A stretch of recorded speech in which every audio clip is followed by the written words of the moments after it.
Welcome back, everyone, for another week of Best Bet, and we've got a special treat on tap for you all. Not just this week, but next Sunday as well.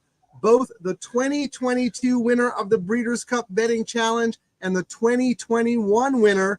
These two guys have won more than $1 million combined in the Breeders' Cup Betting Challenge. They have agreed to come on the show in back-to-back weeks to go up against each other to try and turn a $500 bankroll into some real money.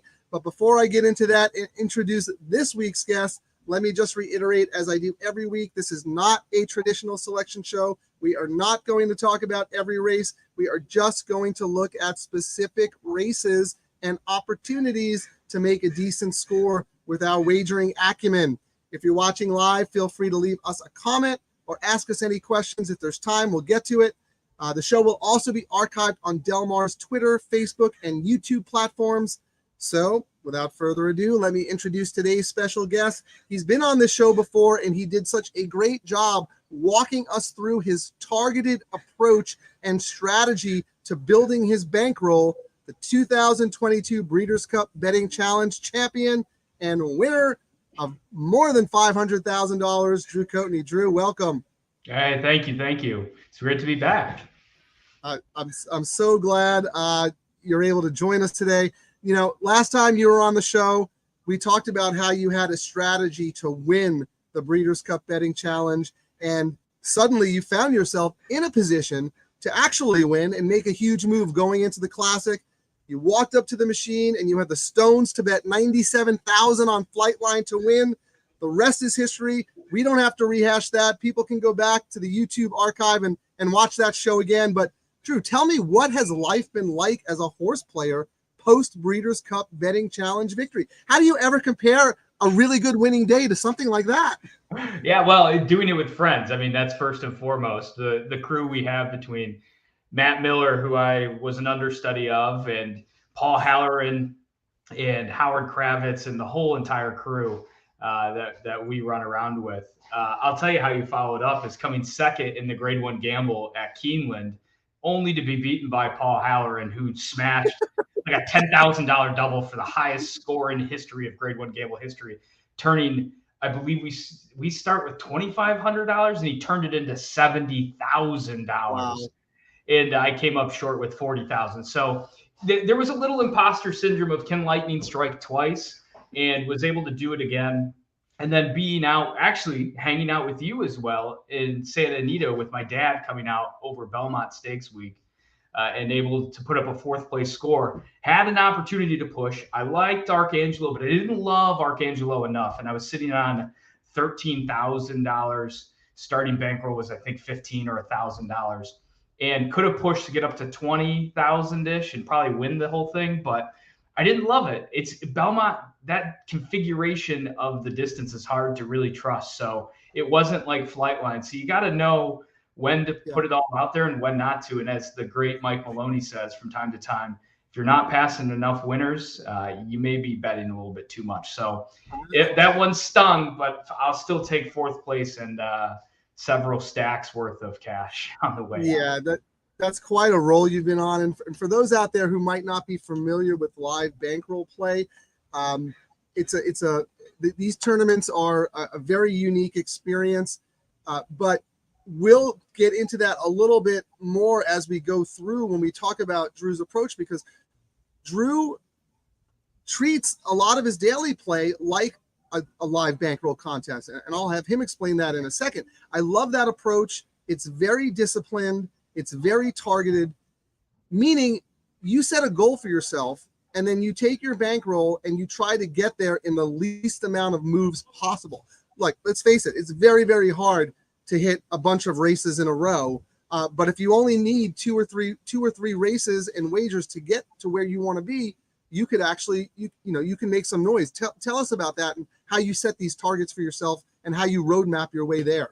Yeah, I started as a horizontal player. So back in the 2012, 13, you could really get some great value out of those. And the rest is history with computer-aided wagering, eking out the high frequency trading that they do. So no longer do we get a random $5,000 score. Now it's paying what it should at 2, 3. So I was starting to become a losing player over and over. And through the help of Matt Miller, we sat down one Christmas dinner and said, how much are you winning? And it's like, I haven't been a winning player in a year or two. And he's like, go look through the pools you're playing in, right? Everything's horizontal, pick 3 and up. And decided to take a lesson out of his book and start to think through how can you play a day like a contest to build your way through, kind of like the minor leagues, in your own way. It's low risk. Even with someone with $50, typically it takes 15x to win a contest. So even take 10x. If you were a $50 a day player and you walked out with $500, I think you would be pretty happy. And I know I would. So today, when we look at this approach, it's 3 or 4 plays to try and get up to, I'm actually shooting for 20x to try and blow out Matt Miller next week. He said, leave at least $5 in your bankroll. So I can't just leave $5. And I said, no, that's not how it's going to go. But the idea is to try and set targets of a multiplier for where you want to start your day and move forward. Now, right, if you're a $50 player and you have $400, I don't recommend going and pushing all in on a 1 to 5 shot to try and get to 500, right? The value doesn't make sense to risk that money. Put your $10 bet in on that last play. Have fun. You won 400. You know in your head the contest was going to be won at your 10x mark. And you kind of have to flirt the line of what's theoretical and what's your actual bankroll, because there's no prize at the end when you're playing on a day-to-day basis. In the flight line example, you're turning what was 2 to 5 into 9 to 2 because of all the prize money that was coming back our way. Yeah, it's such good advice, because, you know, if you're playing in a contest or you're playing, you know, with your set bankroll, it's so hard to stay disciplined, right? People get very loosey-goosey. They see a race and they're like, oh, I wasn't going to play this race, but you know what? This horse is 3 to 1. I think he's got, and then all of a sudden, next thing you know, you start with a $500 bankroll and you have plans to make 2 or 3 moves. But before you even get to the first race you really love, your bankroll's cut in half because you're trying to catch something earlier that you might not have such a strong opinion about. How do you have the mental fortitude to just say, hey, I'm passing, money staying in the pocket, I'm not going to bet this race, I'm waiting for my spot? Success. I mean, that's really, when you start to see the system work, you go, oh, wow, I wish I didn't waste that $200. I piddled away in the other undercard races I didn't like. I wish I had another 200 because I could have really crushed it today. And so we actually had a great day at the track. Brad Anderson and I, another BCBC winner, had a great idea. Hey, let's put some money on the line between you and I. Let's start. I can't remember where we started with. $200, not a big amount, right? But $200, winner takes home 200 of the other person's money. You had to at least hit $1,200 in order to gain that. And so it helped. If you're with your friends, what better way to have a little inner competition with your own contest and say, hey guys, let's take $100. Let's see who can get to 1,000. Anyone less than 700 doesn't qualify, and just shoot after it and put your action bet money to the side. If you're betting $100 in your big bets, take $20 and throw $2, $4. Because how often do we say, I wish I bet that, versus, oh man, that was a losing wager? Because they're just so often that as horse players, we're wrong more than we're right. Oh, absolutely. And bankroll preservation is so important, obviously in contest play, but in real life, I mean, you can't bet with money you don't have in your pocket. So it's such a great way to approach the races. So you mentioned Matt a couple of times. So did I. Let's talk about him for a minute. You know, Matt was kind enough to come on this show after he won the 2021 BCBC. I know you and Matt have a very good relationship. You have a very similar approach to contests.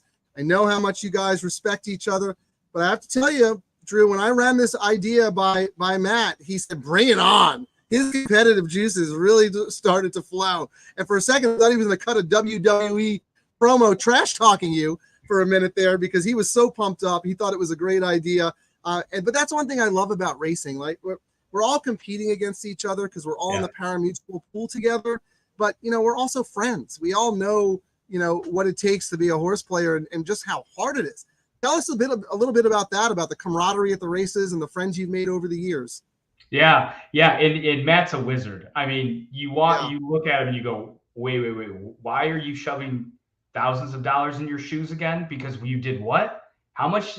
how much did you handicap? Right? He just is able to process so much information at once, taking in everyone's opinions and really just crushing the day in the best way possible with the least amount of risk as well as the least amount of probability so that there's Right. not a ton of volatility. It's unbelievable.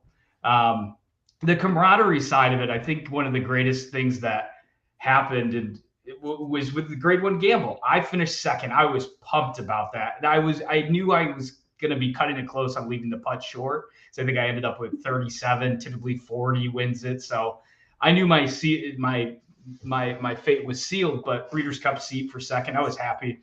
When I heard what Paul did, I was just as excited for him. And Right. genuinely, because how often are you going to be able to beat $70,000 type of bankroll? And this guy, like it was pretty much like Wayne's World, which is like, we're not worthy. What did you just do? We're not worthy. And so the bonds just last forever that we're starting to create, whether it's the younger guys like Kyle Roscoe on the the Triple H show with Howard Kravitz, or all the way up to like a Brad and a Matt, just sharing as much as you can and just continuing to just get better and better and stay ahead of the edge, which we believe is where contest is and not as much in the parimutuel pools. Again, I play in the parimutuel pools because it helps sharpen the tool. Right. Exactly. No, I love that. You also mentioned a little bit earlier how you were out at Santa Anita. Everyone knows how much I love Del Mar. It's my home track. But I always say that I think Santa Anita is the most majestic track in the world. I call it God's racetrack. There's nothing beats the setting of the San Gabriel Mountains when you walk out through the grandstand and out onto the trackside. I know you came out to Santa Anita with your dad for the first time to do Tom Quigley's pre-race simulcast show and play in the tournament there, Belmont Stakes weekend. What was your impression of Santa Anita? And can we get you back out? Well, I'll be quick. Yes, I will be coming back out for sure. And it's just absolutely fantastic. We even had bad weather because June gloom was in full swing and we couldn't even see the San Gabriel Mountains at that point, but had a fantastic time, was able to go hang out up with Duke Matisse and his suite and his whole family and crew. They were fantastic to us, as well as over at the Eddie Logan suite with TQ and team. And I haven't told you this story. So we're playing live bankroll, playing a lot of cash, have to make a lot of decisions. And I actually lost that contest, believe it or not, before the races were run, I think it was race 6, because I was going to bet Cody's Wish into up to the mark. I was assuming 5.5 was what I was going to get back. It turned out 4.5, and I even have written in my notes, if 4.5, I left the putt short, do a layup, right? And it had already kind of built that in, but there's a lot of stress with that amount of money. And so my dad's watching me operate. He doesn't gamble. He has never seen this side of me. So he calls me up on Monday once we win. He says, I got to tell you something. You need to stop. You might have a heart attack soon. This is too much stress. And I was like, no, man. This is what we live for. This is the pacing to be live to a will pay. Every horse player would give their left arm to be key to have those will pay excitements going. So it was fun. And I had to indoctrinate them that those are good stresses that all horse players love. Exactly. We get that dopamine rush, and there's nothing like it in the world. So we talk about Santa Anita, and let me ask you this: have you ever been to Del Mar? I have not. No, and I see it's on the 24 Breeders' Cup roster. That is. So I'll be coming to where the turf meets the surf. I was explaining to my wife last night actually about it and saying, I can't wait for you to go out. And I was showing her the Google Maps and all of the places to go. And so we're already pumped up to come out there. Awesome. Well, I'll be looking forward to seeing you out here at my home track next year for the Breeders' Cup, where I'm sure you'll be competing in the betting challenge. Of course, 2 more topics just real quick before we get into the races. This one's a little bit high level, but it's so important because so many people don't have a really grasp of this, but you seem to do, given the way you approach the races, and that's bankroll management. Is there any advice you can give to, a weekend warrior when it comes to managing money and betting efficiently? Yeah, I think it's setting the target. Like plain and simple. I know it's a little basic in thought, but what would make you feel happy about the day? Right? If you're a $100 bankroll player, you're heading to the track on Saturday. would walking away with $1,200 be exciting to you, right? Is that what you're shooting for? And then figure out from there with the card and what's at play, which is this one's a very unique one. We'll talk about today's card. How can you work backwards to get to $1,200 in the least amount of plays with the least amount of probability or volatility involved? So trying to be lean, mean, and efficient. And right, if you're a $100 player, take another $10 and have your action bets for the rest of the day and play $2 bets and play some longer shots, or maybe even have a second entry in your head and take that and play it through. But for bankroll management, it's all about a target. And then knowing, if you start with $100 and you make it to leg 2 of your strategy and you're sitting at $500, there's no problem with squirreling away 400 and saying, hey, I'm going to start fresh with $100 because that's 4 more times I get to do this exercise. Right. And I'm going to go with $100 again. I know in my head, in theory, I can work through it and see if I won my contest, but do the old tuck some money away and keep rolling with it. But I think the target is the most important thing. What do you feel good? What would you feel like you're the king of the world when you walk out of the track? Right. And then the follow up to that, the last point before we'll get in, without actually giving away the wagers just yet, tell us what your plan is for today. I know you briefly mentioned it at the start of the show, but just kind of, we have the mythical $500 bankroll. What do you plan on doing with that money? I plan on turning it into 10,000 in three plays. So it really, and again, it's like what we're talking about when I was out at Santa Anita with the Cody's wishing up to the mark. You would think the contest was lost in the last play, but it was actually 2 or 3 steps before, because I'm building these things out with predictions based on like my feeling. I don't have models or anything of what it would be, so that then I know how much capital I have to leverage once that is achieved. So right now it's 500 into 10,000. There might be some of those scenarios where we can dance on our toes a little bit and maybe hit 5, maybe hit 6, and be a bit smart about the investment. And the first play is one of the key ones where there's 2 very short prices. And if you're going to get 10 cents on the dollar, that's an easy pass. Okay. All right. Well, that's good. Well, that's a perfect segue into the actual races. I know the first one you wanted to talk about was race 4. It's the $200,000 Best Pal Grade 3 6-furlong main track affair for 2-year-olds. Baffert has both the first and the second choice. And based on what you sent me, it seems like you have a pretty strong opinion here in order to build your bankroll kicking off in race 4. Talk us through this race and what you want to do. Yeah, I think we're going to see 2 graded stakes runners by the end of this year in the 4 Muffet and the 5 Prince of Monaco. And I'm going to see if the will pays or the probables in the Exacta market, 4 over 5 is going to pay $2 or $3. Again, I'm just guessing. It depends on if we have a lot of people stuck in on going, I'm going to box those 2 horses, 4 or 5. That may yield a bit of value to get $2, so you get even money back on your investment. So I'm going to take all $500 and play a straight Exacta 4 with 5, trying to double my bankroll. That's the first target. Get to $1,000. Again, if it's hovering between, if I see 1 on that list for a while, I am completely abandoning ship, and we're going to ratchet this down half. So instead of 10, it will be 5,000. So we'll have to monitor this one. Right. Okay. But that's the way it came. So that's actually 2 things that I want to address based on this, theoretical play. The first one is, and this is something that I struggle with a bit as a player, because I'm just conditioned to always try to find a way to beat the favorite or pass the race. But sometimes a favorite can be your best friend, and in fact, oftentimes a favorite could be the best value of the day. A horse you think should be 2 to 5 goes off at even money. That is a great situation for a player. It's better value than a horse who should be 15 to 1 going off at 20 to 1. I think a lot of people have that little bit of a disconnect because the favorite is a shorter price, but the value is way greater in the first situation I talked about. So tell us how you, like in this instance, how you're going to leverage the favorite. Yeah, so I love the favorite speed. They paid $2 million for this horse, and just it was an amazing race. Going back and looking at the replay, I think has easily a step forward to just destroy this field.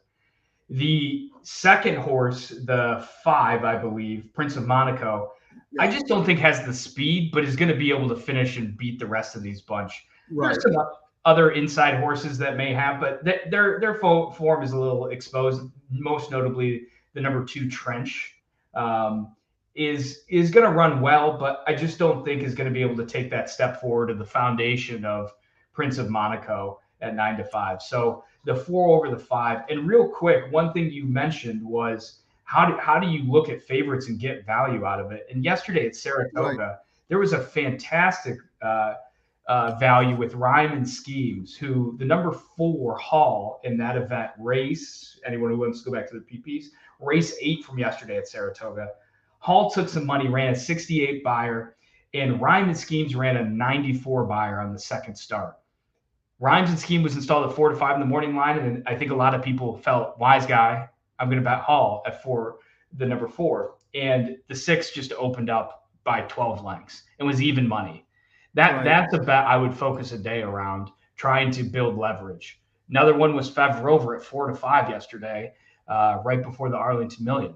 I mean, maybe 3 to 5, 4 to 5 is where it bounced around, but still, you're getting 80 cents on your dollar for a daylight winner who didn't really have to run overall. Yeah, I agree with you. It's something I'm trying to be better about as a player. The whole mentality of risking a little to win a lot, as opposed to, pushing all in on, a shorter price horse who is terrific value. So that's the second point I want to bring up. You're potentially pushing all in right here with your bankroll. If you whiff, you're done. So talk to us about that mentality. Not many people can stomach being done after their first bet. So how did you learn that go big mentality? Yeah, and I mean it depends in so many varieties. If this is a day where you and I are having a beer together and we're playing, and I'm saying, hey, I'm starting with $500. This is my target. Right. If I whiff, I come back at a smaller amount and say, I'm going to still see this plan out for $50, $100, just to keep moving. So by no means, if you have, let's say your annual budget for gambling is $2,000, which if you don't have a budget annually, I highly recommend you build one. It makes your life much less stressful. Yeah. And so if your budget's $2,000, you should never be risking more than 5% at a time in a given situation. And so just look at your overall bankroll and budget and make sure that you're allocating this correctly, and have a little bit, 25% of what you go throw out in that day, go play it. Now, as a backup. Now, if you're in a contest situation, I would probably push all in and then try and pay to get knocked out of the contest. By that, I mean, if it doesn't come 4 or 5 and there's value with 5 with the 2 or 5 with something else, which I'm not covering, and it's going to pay $10 and I can invest less than half of my initial investment. So say $200 Exactas to get back $3,000 with a $500 starting bankroll. That's great. Again, this is context of a contest where there's a bigger prize at the end of the tunnel. Day to day, you just let it ride, as they say. No, I love that. It's you have to be fluid. You have to be able to pivot a little bit based on the situations that come up as a horse player. Mike Tyson said everyone's got a plan until they get punched in the mouth, right? So if you come up and you see that your targeted play of the day isn't the value you thought it was going to be, okay, maybe you do have to shift a little bit and rethink your strategy. And that's the sign of a very good horse player. So let's say, okay, we hit the first bet. Moving on, you want to keep building up that bankroll. I know the next race you want to talk about is race 7, Calbred, $20,000 optional claimer, non-winners of 1, contested at 1 mile on the main track. I had a hard time with this race. I talked to Pete about it on the Pick 6 podcast. Oh, that's the other thing, everyone. There's a mandatory Pick 6 force out today.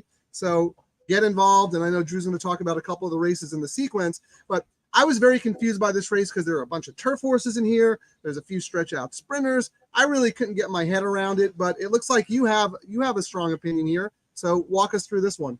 I love the number 4 Devil by Me, or Be Me, the Phil D'Amato horse. I like seeing, and I'll tell you the quick story. Maiden breaks the maiden, closes in neutral fractions, takes over and clears the field at 6 furlongs, goes to 6.5. got absolutely like pinball. Sometimes I see that in the comments and it's like, okay, brush. This horse got destroyed 3 or 4 times. I'm looking for adversity, overcoming adversity. That's adversity number 1. Adversity number 2, got shuffled completely out of position. I think this horse wanted to be more forwardly placed and ended up about 3 or 4 lengths back, worse than what the running lines say, and then just accelerated past the turn to get up and win. So coming from the main ranks and dealing with that whole kerfuffle of a race, I thought that was really impressive for this one to come and do what he needed to.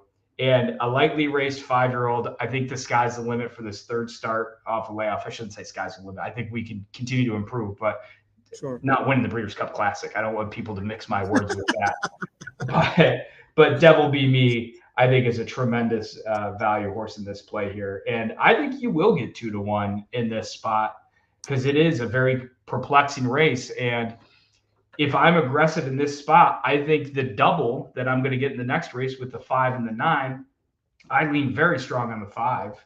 I think I'm going to see 10, 12s in the probable market. So I'm looking at, in the probable market, what am I going to get paid and what is the target I need to have? So I'm trying to take the $1,000 that I just made and turn it into $5,000. So 2 $500 bets. I need that to be each of them to be about 10-1 in the double market. So 4 with 5 and then 4 with 9. Right. And that's the contest mentality you're talking about. But, would there be a situation where you just take your 1,000, 500 into 1,000 and then just bet to win on Devil Be Me and not worry about the doubles to try to, move up again and, next level? Or because you have a target in mind, this is the better way to get there because, obviously the double, if you hit it, is going to pay substantially more than just betting the horse to win. So, yeah, it's like quarters in a football game, right? If I'm down, if I know my opponent in the football game has hung 41 points on me, I don't even know if that's achievable, but is up by 5 touchdowns. And I'm in the middle of the game and I come out the second half and all I'm doing is running the ball and I'm not taking any shots. Yeah. I'm running out of time. And so I look at it very similar to this, where if my goal was just to get to $3,000 on the day, bet the 4, take 10% of that money, bet it on the 5 and the 9 Dutched out to get back yield a 3-1 return on the investment and just putts along. But the way I'm playing is trying to get to 20x, which is very difficult. Right. So if I said 5x, take 500 and turn it into $2,500, that's absolutely the play. Play the 4, then take a little bit of money, play the 5 and 9, or even take the 4 and play a little bit in the double market. So it all depends on where your strategy and where you're trying to go. And I am forcing myself to have an opponent that doesn't exist. And like in a football game, if you're down a bunch of points and you need to get above 40 points and it's the third quarter, I would be livid if the Detroit Lions just start running the ball and going 3 and out over and over again. Like, you got to take some shots. You got to move the chains. And that's what we're trying to do in this spot. I love it. That's a great analogy. So let's just talk briefly about race 8 to close out the double that you're starting in race 7. It's an $80,000 optional claimer conditional allowance for 3-year-olds only, going 8 furlongs on the turf with the rails at 12 feet. Again, I talked about this race with Pete. I thought it was very, very tough. He and I came up with the same horse, but you have different horses here. So tell me what you like about the 5 and the 9. I love the 5. I love seeing a Euro import come over here after a long layoff, the 5 XJ Rascal. And even though Timeform doesn't have it coded as red, tended the hot fractions and made this like unbelievable quicken on the replays. And the eventual winner was with the flow behind XJ Rascal and then closed up and won. Its second start off the layoff for Kristen Mulhill, who's very capable, and Rispoli stays aboard. I think this one could be very live today at a heck of a price. The other horse I like is the number 9 Z-Bull.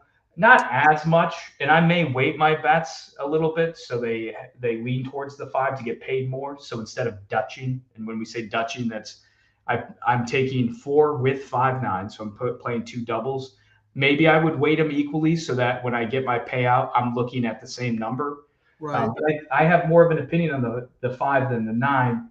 The 9 was just too deep of waters last time and ran on. And today it's a little bit of a better spot and could run on well from a foundation of turf that seems to be pretty good. And Ryan Hansen sends him out again. So I think this 3-year-old still has some upside. And it's just one of those little bit of like, this feels like the most unexposed form on the paper, but you could go a million directions here. And I think, like I said, I think if the 4 with 5-9 hits, you're going to get paid.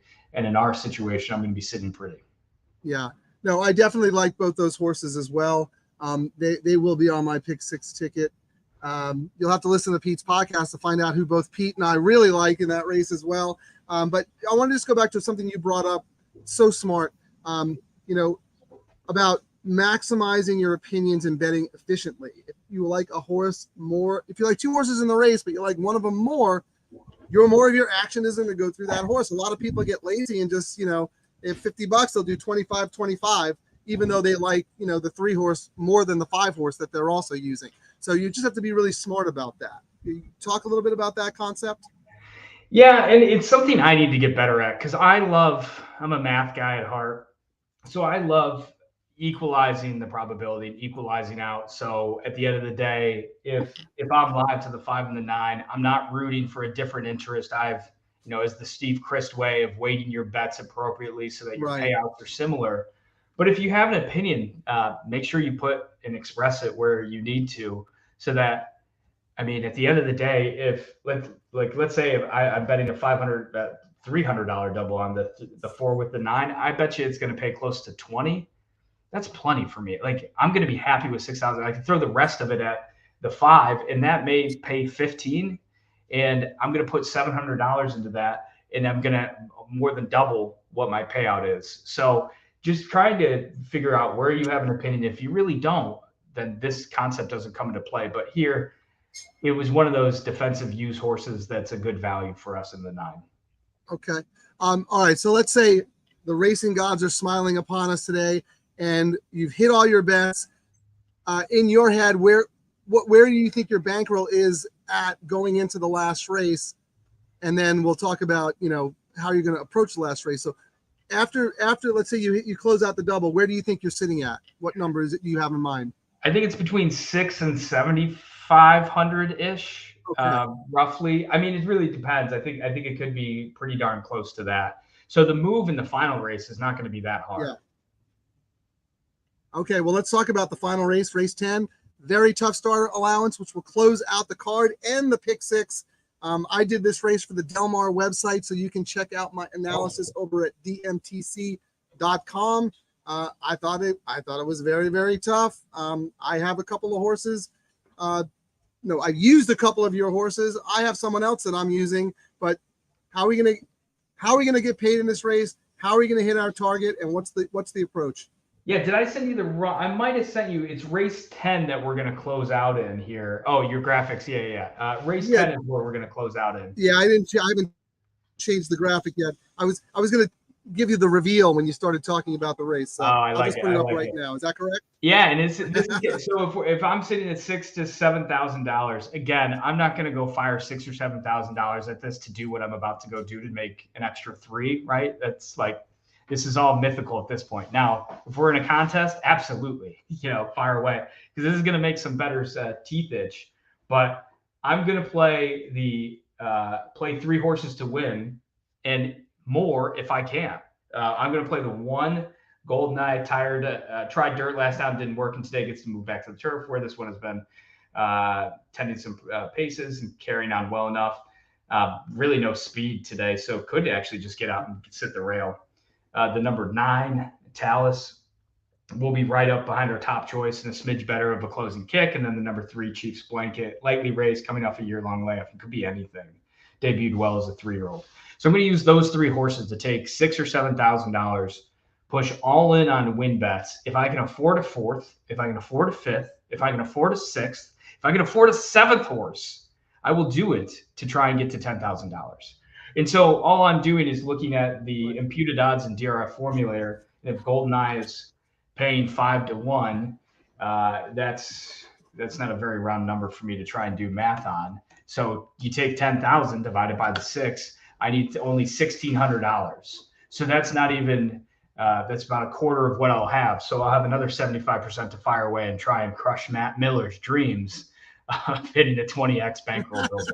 So again, this is one of those weird ones where this is a nightcap. This is sometimes how you have to play these contests, is you don't have an opinion, but you know you need to get up to a big number so that you can lay it all out there and try and get to your target of 20X.